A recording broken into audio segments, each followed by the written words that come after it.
Alhamdulillah, wassalatu wassalam ala rasulillah wa ala alihi wa sahbihi ajma'een, amma ba'd. A'udhu billahi minash shaitanir rajim. Bismillahir rahmanir rahim. Kuntum khayra ummatin ukhrijat lin-nas. Ta'muruna bil ma'rufi wa tanhawna 'anil munkar wa tu'minuna billah. Qul in kana aba'ukum wa abna'ukum wa ikhwanukum wa azwajukum وعشيرتكم وأموال اقترفتموها وتجارة تخشون كسادها ومساكن ترضونها أحب إليكم من الله ورسوله وجهاد في سبيله فتربصوا حتى يأتي الله بأمره والله لا يهدي القوم الفاسقين. رب اشرح لي صدري ويسر لي أمري واحلل عقدة من لساني يفقه قولي.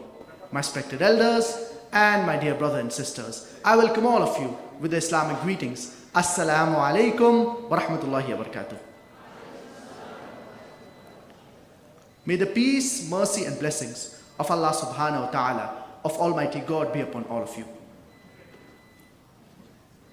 It is a pleasure to be in Nairobi and to be delivering the second lecture in Nairobi.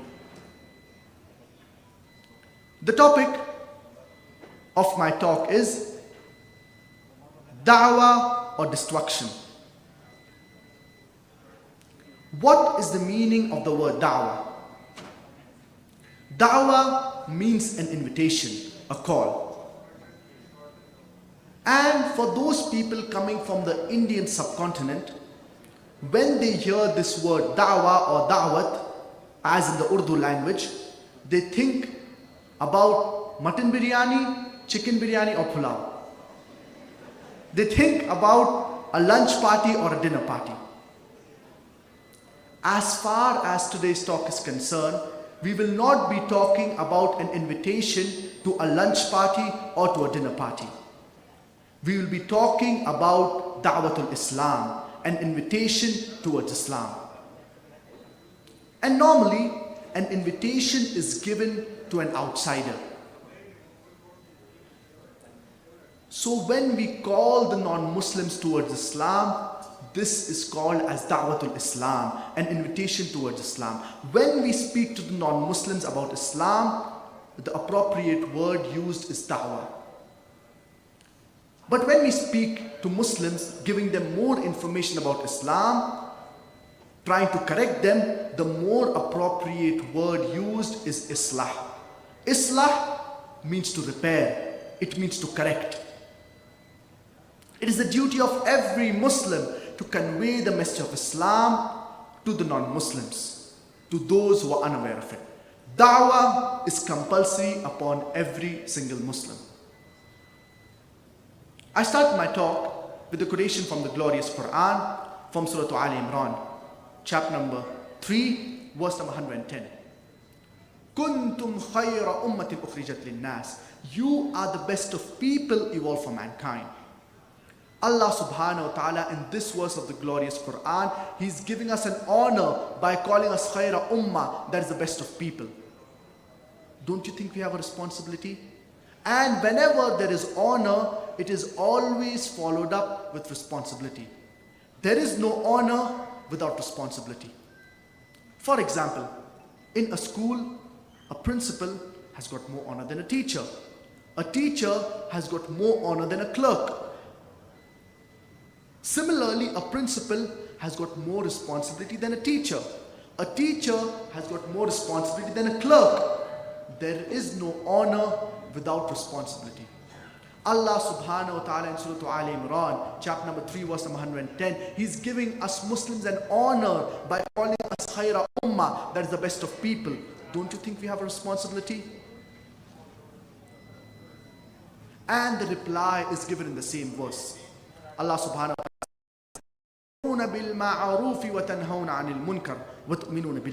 because you enjoin what is right and you forbid what is wrong and you believe in Allah.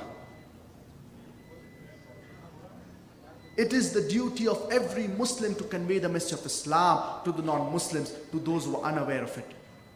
And if we do not do da'wah, if we do not do our duty of conveying the message of Islam to the non-Muslims, then we aren't fit to be called as khaira ummah. We aren't fit to be called as Muslims.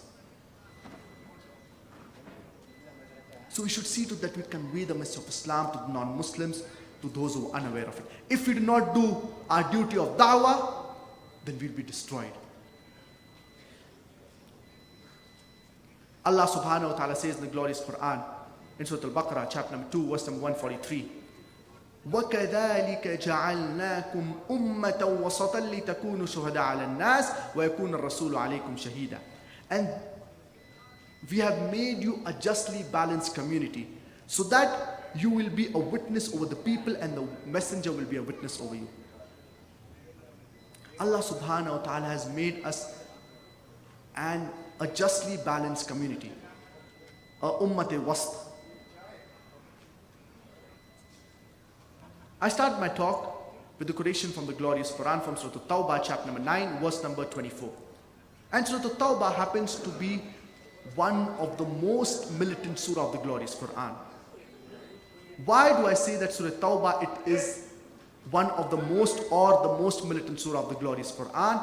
Because it is the only chapter which does not begin with the beautiful formula Bismillahir Rahmanir Rahim, in the name of Allah, most gracious, most merciful.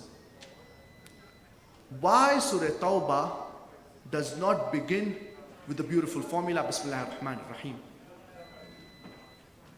I would like to give an example.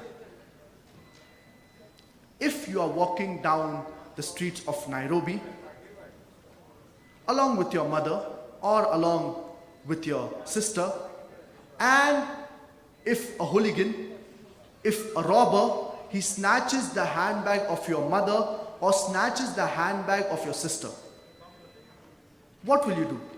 But naturally you will run after him. And after you catch up with him, you will not tell him Assalamu alaikum wa rahmatullahi wa barakatuh. You will not tell him Bismillahir Rahmanir Rahim. You will get down to the subject directly. You will tell him, hey mister, give the handbag, otherwise I'll break your leg. I'll break your leg. Hey mister, give the handbag, otherwise I'll break your neck.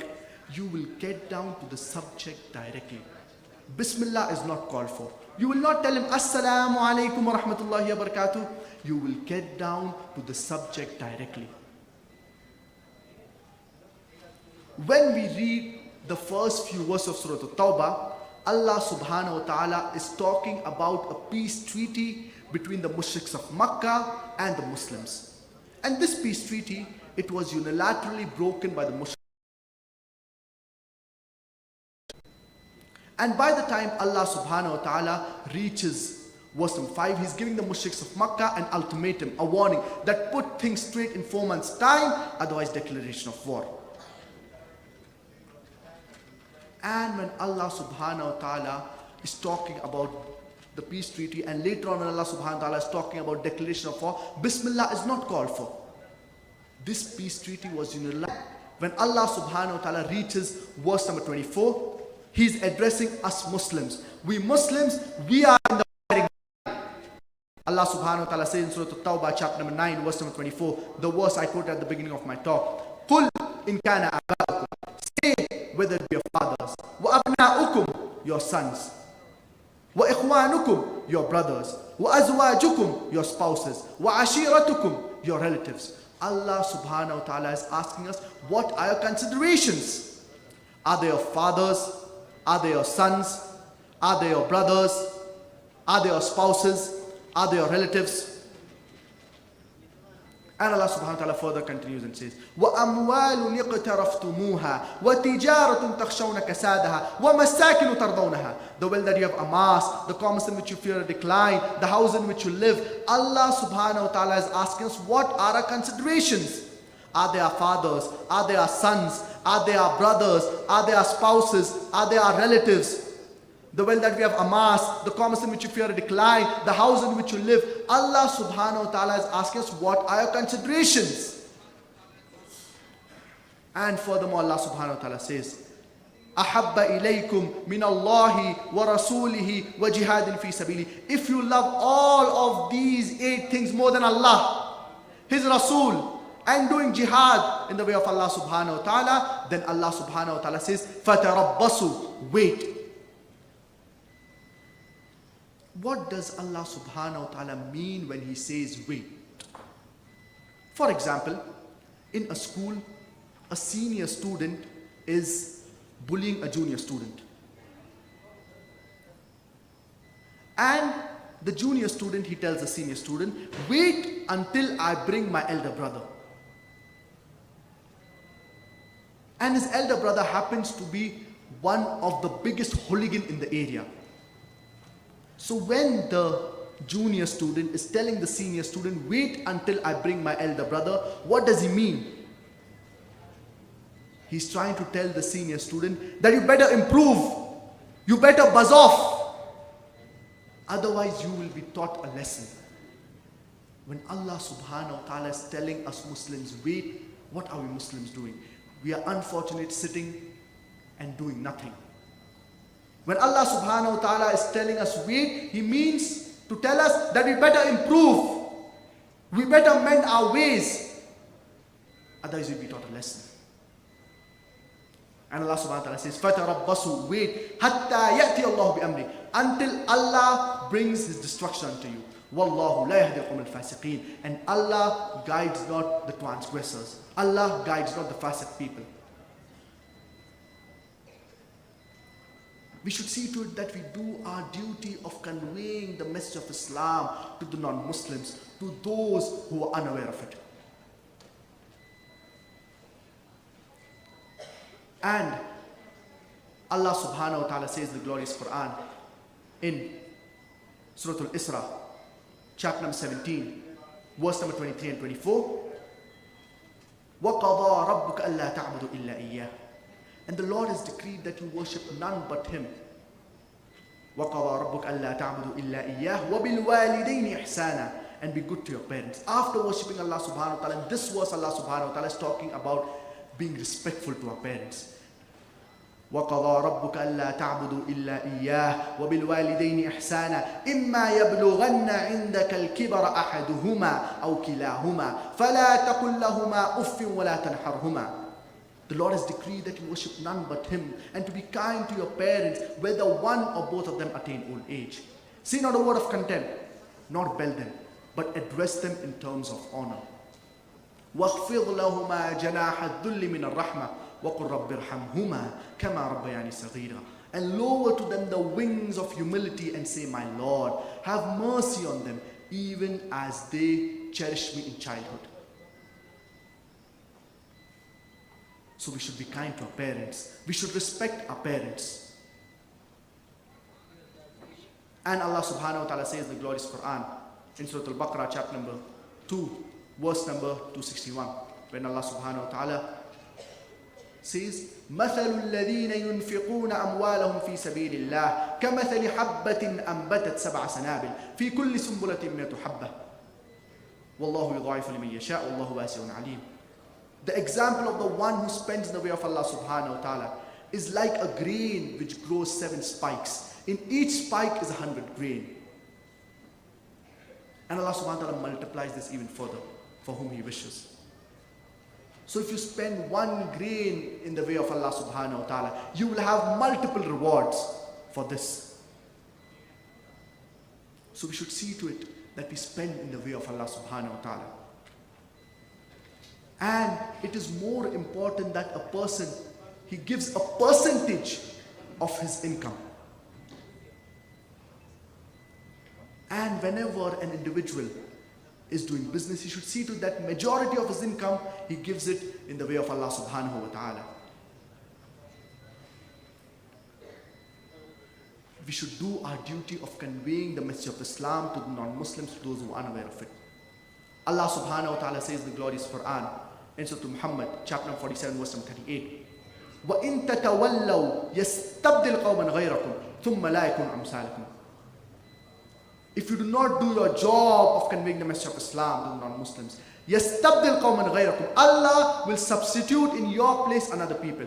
ثُمَّ لَا يَكُنْ أَمْثَالَكُمْ, and they will not be like you. And we have the example of the Jews. Allah subhanahu wa ta'ala mentions in the glorious Quran in Surah Jum'ah, chapter number 62, verse number 5, that the Jews, they were given the Mosaic law. It is like the donkey that carries tons of books, but it does not understand. Allah subhanahu wa ta'ala chose the Jews, but they did not do their duty. So they were replaced. Many people looked down upon the Arabs at that time during the Ayyam al-Jahiliyyah in the days of ignorance.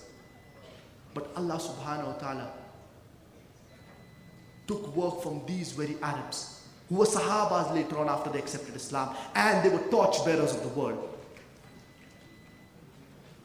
They were in so much ignorance that they used to perform, the Arabs during the Ayyam al-Jahiliyyah, they used to perform tawaf around the Kaaba naked.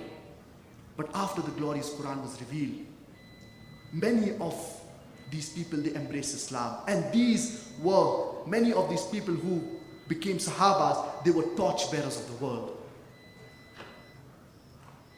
If we do not do our duty of conveying the message of Islam to the non-Muslims, to those who are unaware of it, Allah subhanahu wa ta'ala will substitute in our place another people. ثُمَّ لَا يَكُنُ أَمْثَالِكُمْ, and they will not be like us. And I would like to ask you a simple question. Who do you love the most? Who do you love the most? Allah subhanahu wa ta'ala. The question is simple, the answer is also very simple. And you ask this question to any Muslim, the answer, it will be the same. Allah subhanahu wa ta'ala. We love Allah subhanahu wa ta'ala the most. We love Allah subhanahu wa ta'ala more than our mother, more than our father, more than our children, more than our relatives. True or not? Yes or no? Yes. We love Allah subhanahu wa ta'ala the most. Now I would like to give you an example.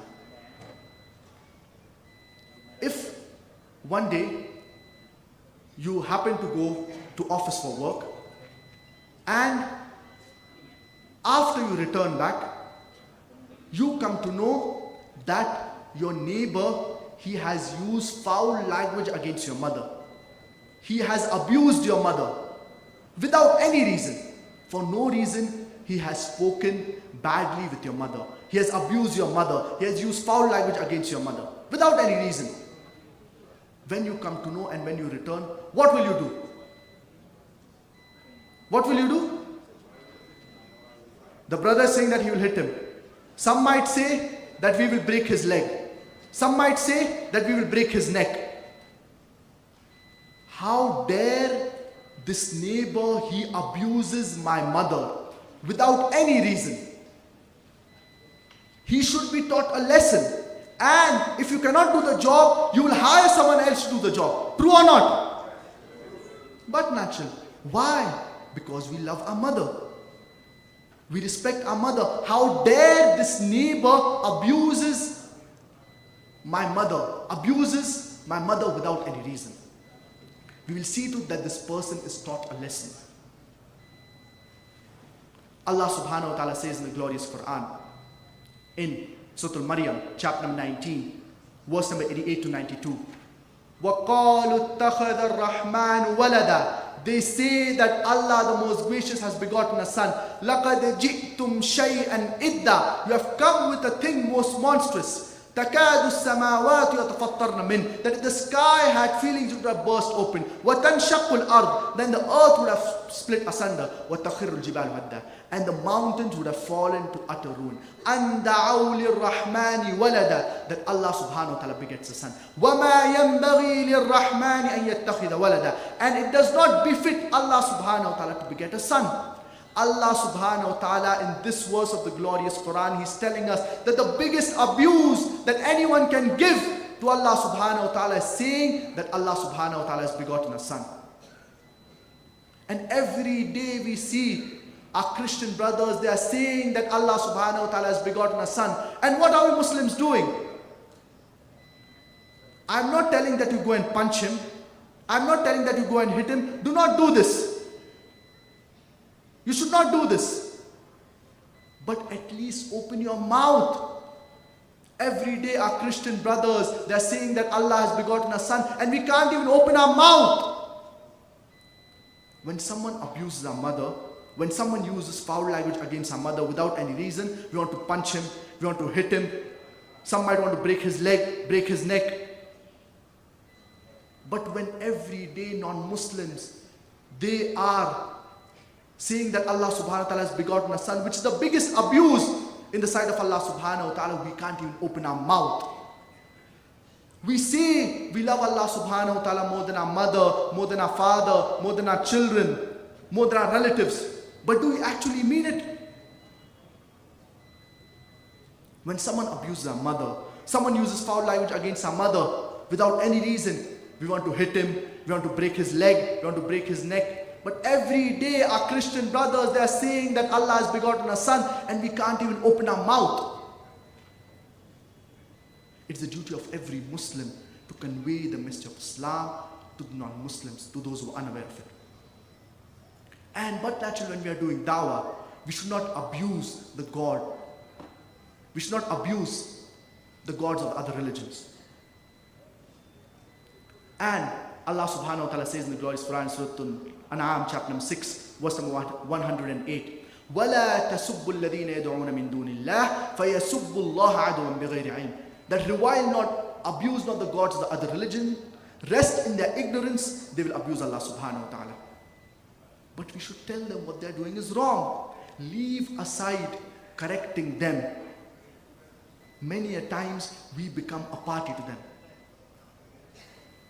And tomorrow we have Christmas, that is the 25th of December, and we find many Christians, they come to us Muslims and they tell the Muslims, Merry Christmas. And what do many Muslims do? They wish them back, Merry Christmas. Do you know when you are telling a Christian Merry Christmas, you are giving shahada, you are bearing witness that Allah subhanahu wa ta'ala begot a son on the 25th of December, na'udhu billah. Leave aside correcting them, we become a party to them. What should you do in this situation? If a Christian comes to you and tells you Merry Christmas, you should ask him a simple question. What is this Christmas? So he will tell you it is the birthday of Jesus Christ, peace be upon him, who is the Son of Almighty God. Immediately your da'wah starts there. There is not a single unequivocal statement, not a single unambiguous statement. In the complete Bible, where Jesus Christ, peace be upon him, himself says, I am God, or where he says, worship me. Da'wah is very easy. But you should know how to convey the message of Islam to the non-Muslims, to those who are unaware of it. And in fact, I've given a talk on the topic concept of God in major world religions. And my father, he will be delivering a talk after my talk. The topic is religion in the right perspective, which in this talk, it is mentioned from the Bible, where Jesus Christ, peace be upon him, himself has said several statements which clearly prove that he did not claim divinity. So there is not a single unequivocal statement, not a single unambiguous statement in the complete Bible where Jesus Christ, peace be upon him, himself says, I am God, or where he says, worship me. So doing da'wah, it is easy. And when we do da'wah with our Christian friends, with our non-Muslim friends, in a nice way, they will understand regarding the truth, and it will draw them closer towards Islam. But we should take the initiative of conveying the message of Islam to these non-Muslims, to our Christian brothers. And this opportunity of Christmas, it is a golden opportunity for us to do da'wah to our Christian friends, to our Christian colleagues, to our Christian brothers. And Allah subhanahu wa ta'ala says in the glorious Quran, in Surah Al-Baqarah, chapter number 2, verse number 120, وَلَن تَرْضَى عَنْكَ الْيَهُودُ وَلَا النَّصَارَى حَتَّى تَتَّبِعَ مِلَّتَهُم. The Jews and the Christians, they will never be satisfied until you follow their brand of religion. Allah subhanahu wa ta'ala says in the glorious Quran, Surah Al-Baqarah, chapter number 2, verse number 111, وَقَالُوا لَن يَدْخُلَ الْجَنَّةَ إِلَّا مَنْ كَانَ هُودًا أَوْ نَصَارَى. They say, the Jews and the Christians say, that you shall never enter paradise until you become a Jew or a Christian. They say that with all of your fasting, with all of your salah, with the mark on your forehead, you shall not enter paradise until you become a Jew or a Christian. Tilka amaniyuhum, that is their wishful desire. Bakwas hai bakwas. It does not make sense. Qul hatu burhanakum, ask them to produce their proof. And what have they done? They have produced their proof. That is the Bible. They keep saying, my Bible says this, my Bible says that. My Bible says this, my Bible says that. What do? Do we swallow the Bible? Do we put the Bible in a hook, line and sinker? Leave aside we Muslims using our Quran, our Burhan in order to do da'wah. These Christian missionaries, what do? They use our Quran, our Burhan against us.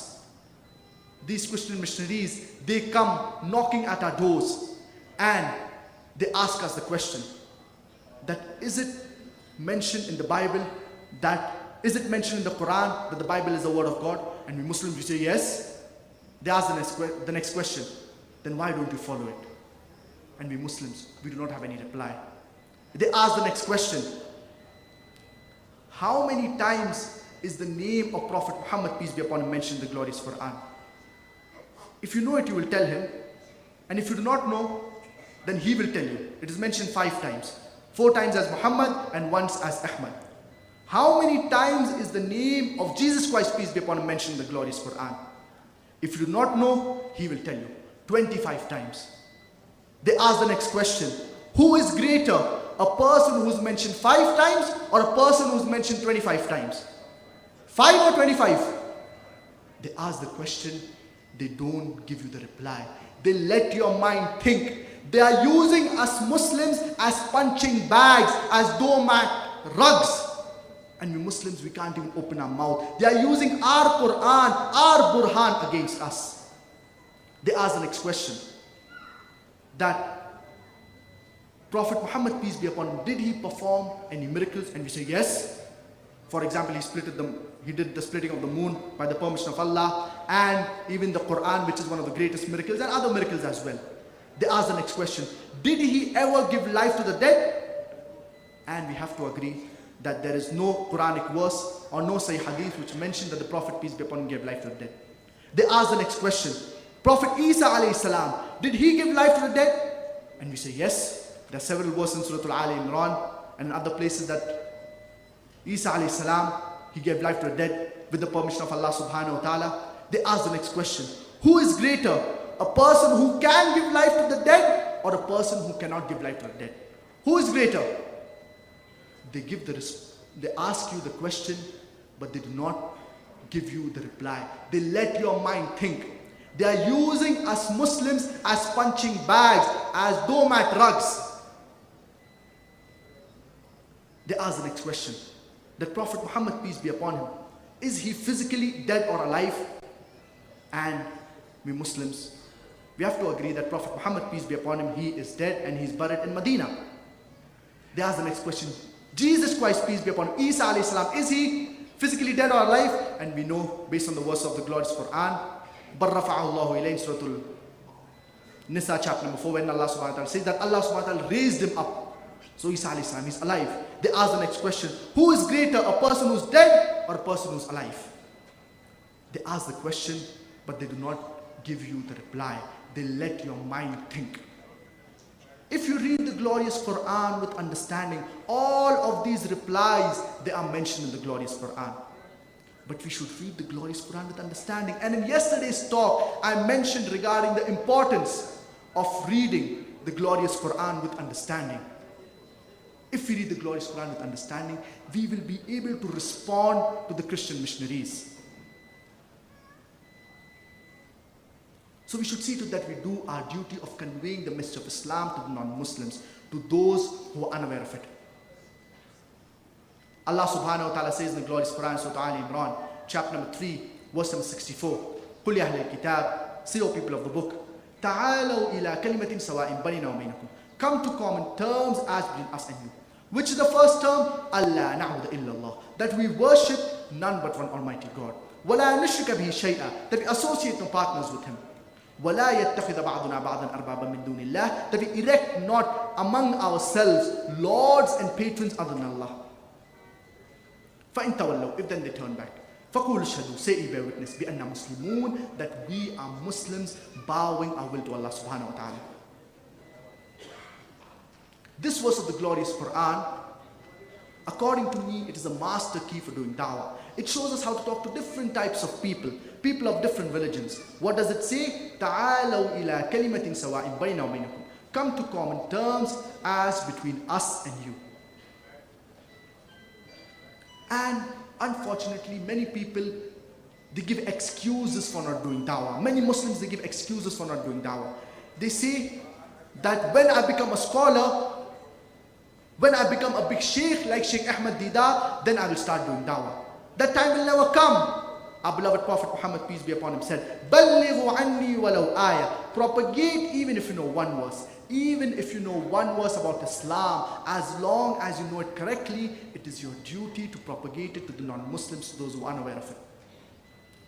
All of us Muslims know that there is only one God who needs to be worshipped. At least tell this to the non-Muslims. If they ask you for proof, go back home and do your homework, do your research. Today's talk will be stressing about this, my father's talk, religion in the right perspective. Listen to the answer, memorize it. In the Bible, there are several references, several places which talk about oneness of Almighty God, that you should worship only one God alone. If you're talking to Hindus, you can quote from their scriptures. All of us Muslims know that Prophet Muhammad, peace be upon him, he is the last and final messenger of Allah subhanahu wa ta'ala. At least tell this to non-Muslims. If they ask you for proof, go back and do your homework. I've given a talk on Prophet Muhammad, peace be upon him, in the various world religious scriptures. Listen to it, memorize the answer. Now you know two answers. So whatever information you have about Islam, as long as you know it correctly, it's your duty to convey it to the non-Muslims, to those who are unaware of it. Slowly, in this way you can do da'wah to the non-Muslims. But you should see to it that you convey the message of Islam. Every Muslim should see to that at least he is a part-time da'i. It is very important that we deliver the message of Islam to the non-Muslims. Many a times, many Muslims, they give several excuses. And many a times, Muslims, they say that when we talk to the non-Muslims, they tell us that you first go and improve your Muslims. Many Muslims think that they are not pious, they are not religious. That's the reason they cannot do da'wah. I would like to ask you a question. There are several Christian missionaries who travel all around the world in order to deliver the message of Christianity. Do you know many of them? They have alcohol. Do you have alcohol? So the Muslim will say no. Who is better, you or him? Many of the Christian missionaries, they have drugs. Do you have drugs? So the Muslim says no. Who is better, you or him? Many of these Christian missionaries, they commit adultery, fornication. Do you commit adultery or fornication? The Muslim will say no. Who is better, you or the Christian missionary? With all of these defects, yet they are delivering the message of Christianity and they are traveling all around the world. They are putting in so much efforts in order to deliver the message of Christianity. And what are we Muslims doing? We should see to it that we deliver the message of Islam to the Christians, to the non-Muslims, to those who are unaware of it. And many Muslims, they give the excuse and they say that first we will make Musalman, Pakka Musalman, then we'll start doing da'wah. We should do both simultaneously. Da'wah, when we get an opportunity for doing da'wah, we should do da'wah. When we get an opportunity for doing Islah, we should do Islah. If you look at the lifestyle of our beloved Prophet Muhammad, peace be upon him, in Medina, the Prophet, peace be upon him, there were people who did not offer salah, and this is mentioned in a Sahih Hadith, in Sahih Muslim, volume number 2, Hadith number 1485, that the Prophet, peace be upon him, felt like burning the houses of those people who did not offer the Jummah salah. But yet, the Prophet, peace be upon him, sent letters to kings of the world. Da'wah did not stop. The Prophet, peace be upon him, did not say first I'll make the Musalman, Pakka Musalman, then I'll start doing da'wah. So when you have an opportunity of doing da'wah, you should do da'wah. When you have an opportunity of doing islah, do islah. But if time is restricted, and if you have time only for doing one, what should you do? I would like to give an example. If there is a doctor, and he has 2 patients, and he has time only to treat one patient. The first patient, he has, for example, he has an issue with the heart, or he just had a heart attack. And the second patient, he has common cold, which is something that is minor as compared to the heart attack or the heart disease. So who will the doctor treat first? But naturally, he will treat the first patient, the patient who has an issue with his heart or who has a heart attack. So if time is restricted, focusing on da'wah is more important. And unfortunately, Muslims give several other excuses. Many Muslims, they say that when we talk to the non-Muslims and when we do da'wah to them, they say mind your own business. It is the duty of every Muslim to mind other people's business as far as da'wah is concerned. And I would like to give you a simple example, that if you happen to go to a hill station and you are along with your son whose name is Muhammad, and he happens to go away from you, and you are at a hill station on a mountain.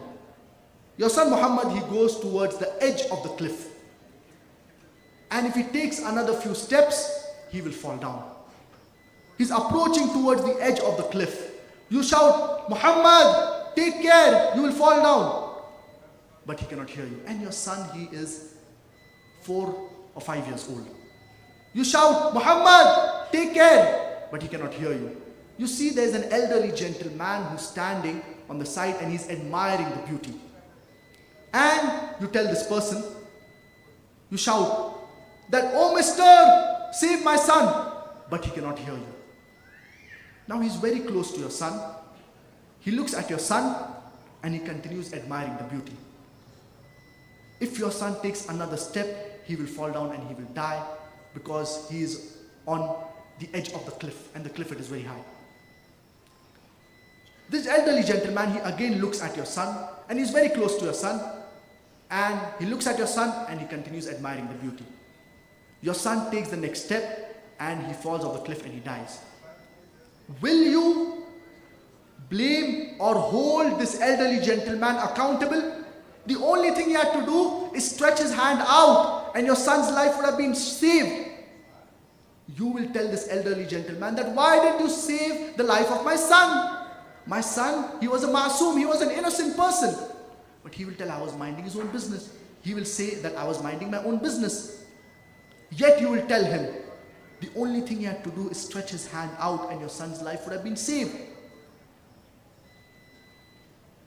So on the day of judgment, our neighbors, our Christian colleagues, our non-Muslim friends, they will come to us and they will hold us accountable. And they will ask us that, why didn't you deliver the message of Islam to us? And if we do not do our duty, they will enter hellfire, and along with them, you will also follow them, because you will not deliver the message of Islam. Many Muslims, they give excuses and they say, they quote the verse of the glorious Quran from Surah Al-Kafirun, chapter number 109, from verse number 1 onwards. Qul ya ayyuhal kafirun, say, O people, say those who reject faith, La a'budu ma ta'budun, I do not worship that which you worship. Neither do you worship nor that which I worship, nor do I worship that which you worship. Lakum dinukum waliya deen. To you is your religion and to me is mine. This is after you have delivered the message of Islam to the non-Muslims. But before you deliver the message, you cannot just leave it like that and say that to use your religion to me is mine. After you have delivered the message, after you have taken in all the efforts in order to deliver the message of Islam, and then if the non-Muslim does not accept, then it's upon him. And Allah subhanahu wa ta'ala says in the glorious Quran, regarding salvation, Allah subhanahu wa ta'ala talks in Surah Al-Asr, chapter number 103, Verse number 1 to 3. Wal asr, by time, innal insana lafi khusr. Verily, man is in a state of loss. Illa alladhina amanu, except for those who believe. Wa amilu salihat, and do righteous deeds. Wa tawasaw bil haqq, exhort people towards truth. Wa tawasaw bis sabr, exhort people towards patience and perseverance. For a person to enter Jannah, minimum 4 criteria are required. The first is iman, that is faith. The second is amalu salihat, that is righteous deeds. The third is watwasaw bil haqq, exhorting people towards truth. And the fourth is watwasaw bis sabr, exhorting people towards patience and perseverance. For a person to enter Jannah, minimum 4 criteria are required. If any one of them is missing, under normal circumstances, a person will not enter Jannah. And among these 4 criteria, the third that I mentioned, it is da'wah, conveying the message of Islam to the non-Muslims, to those who are unaware of it. So you may offer salah 5 times a day, you may have performed hajj, you may fast the month of Ramadan, but if you do not do da'wah, under normal circumstances, you will not enter Jannah.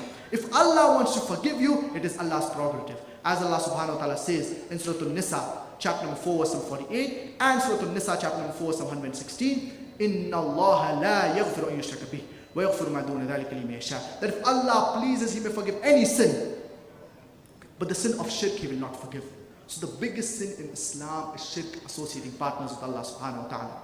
Allah subhanahu wa ta'ala says in the glorious Quran, Surah An-Nahl, chapter 16, verse 125, Udu'u ila sabili rabbika bil hikmah wal maw'idhati al hasana wajadilhum billati hi ahsan. Invite to the way of thy Lord with wisdom and beautiful preachings, and argue with them and reason with them in the ways that are best and most gracious.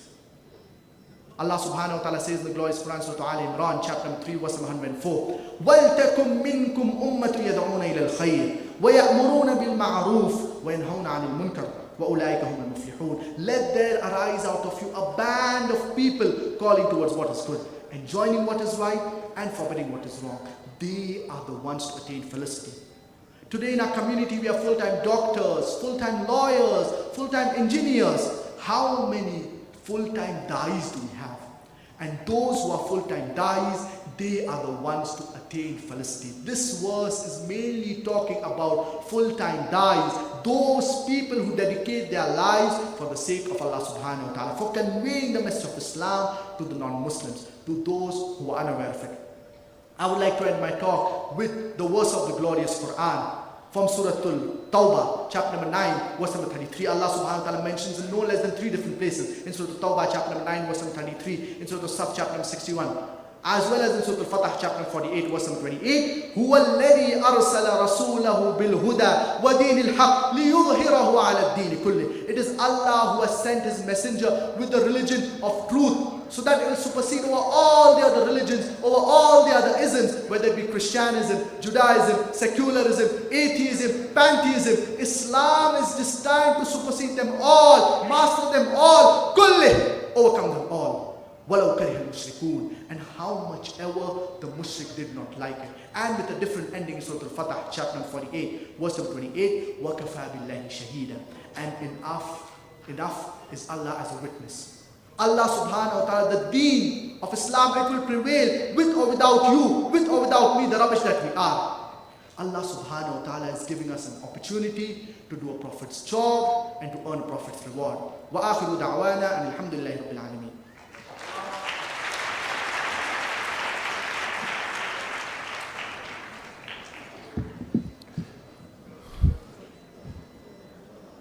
MashaAllah, tabarakallah. That talk was